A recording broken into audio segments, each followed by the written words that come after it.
A disaster task team of 15 members and activists from the northern areas of Gqeberha are striving to rebuild residents' homes that were lost in recent fires. As Christmas draws closer, the team says it aims to restore the dignity of the many families that were left without anything but the clothes on their backs. Our reporter Siphosethu Booi joins us now. Siphosethu, good afternoon. Just bring us up to speed with where you are and certainly the work that some members of that community are doing. Good afternoon to you, Hugo. Like you mentioned, we are at the northern areas of Gqeberha in a particular area called Arcadia.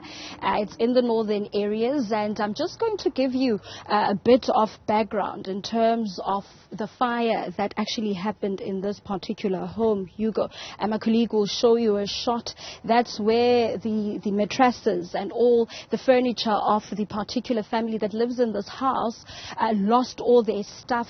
And at the back of the house, I will also take you to that area, Hugo, just to give you a further detail with regards to everything that the family lost. Inside this home, Hugo, 16 people live here and outside, and the reports that we know and we were told by the family is that not really much they can say with regards to the report from the guys from the fighters in terms of where the actual fire started inside the house. And as you can see, community members have been busy since Saturday, because the fire happened last week on Saturday. And with the fire happening last week on Saturday, 4 people were actually inside the house, 2 adults and 2 children. So these 2 houses, this particular house and a house next door, both have a barricade, rather a fence that separates the 2 homes. So whatever happens in this particular home actually affects the home next door. So the house next door also burnt the lounge side of the family home, including some of the rooms. I'm going to ask my colleague to also just come at this side, where I'm going to be taking you to the back shack that was situated just outside, Hugo. And here in this particular shack that is now burnt down, as you can see, the roof of the shack and also the clothes. There was a single mother who lived at the back of this home. This was a rental place, of course, and she was renting just outside with her family, 2 or rather 3 of her children, and she lost everything. And the reports are that just the day before this particular fire took place on the Saturday, which is the Friday, she had received some stuff that she has been saving money for in terms of trying to buy furniture as well as appliances were new, and those appliances she just recently bought when this unfortunate situation had occurred. And I'm going to be joined now by Yvette Arnolds, who is also a neighbor who lives just next door, to just give us a bit of background in terms of where they are emotionally as a family just after the situation happened last week on Saturday. Yeah, it was hard. It was hard, but now we just want to leave everything behind and look forward. We appeal to the public, even if it's something small. We need your help. We need your help, because without you, we are nothing. And I would like to thank the task team, Mayor Stanley, for helping us. He was there from the day the fire began up till now. We like to tell Telkom for all that they did for us, especially Mayor Stanley. We want to thank him.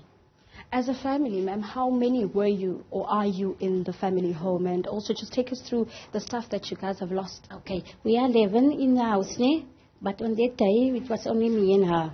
We've lost our kitchen and half of our lounge that we lost. And it wasn't easy, because our children, when they go to sleep at night, they just wake up and scream. Even us, when we close our eyes, we see everything happening again. I don't know, but on TV I always see ships burning, but now we were in that position, you see, and it was hard. It was hard. I will never ever forget what happened to us on that day. On that day, we will never forget. It's almost a festive season that's coming up as a family. Yeah. How is this going to change your life? I mean, this is going to be your first festive season as a family apart, because some of the family members, like you mentioned, don't live in the house anymore because of the space and issues like that. How's that making you feel as a family?